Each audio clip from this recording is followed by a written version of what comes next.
கரூர்ல மண்டபம் கிடைக்க மாட்டேங்குது, போலீஸ் அனுமதி கிடைக்க மாட்டேங்குது. இப்ப 27 நாள் ஆயிப்போச்சு.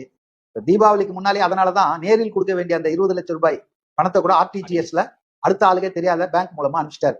தீபாவளி பண்டிகைக்கு முன்னாலே லேட் ஆயிட்டு இருக்கேன்னு. அதனால இன்னும் எவ்வளவு நாள் அனுமதிக்காக காத்துட்டு இருக்கணும்? பொறுமைக்கும் ஒரு எல்லை இருக்கு இல்லையா?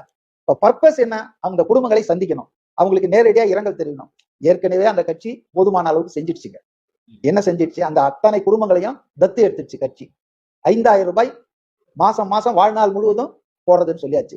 அந்த குடும்பங்கள்ல படிக்கிற பிள்ளைங்களுக்கு நம்ம ஜேபிஆர் அவங்க பையன் வந்து அவர் தாவேக்கால நிர்வாகியா இருக்காரு, கட்டணம் இல்லாமல் மேல் படிப்பு வரைக்கும் நாங்க ஏற்பாடு பண்றோம்னு சொல்லியாச்சு.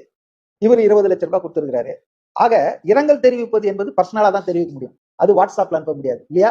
அதனால அவரு ஒண்ணு போய் அவங்கள பார்க்கணும், இல்லைன்னா அவங்கள வர வச்சு ஒரு இடத்துல இந்த சிச்சுவேஷன்ல இப்ப நீங்க சொல்லுங்க, இப்படி ஒரு சூழ்நிலை இருக்கு. இன்னும் ஒரு மாசத்துக்கு கரூர் எஸ்பியோ போலீஸ் இவருக்கு அனுமதி கொடுக்க மாட்டாங்க.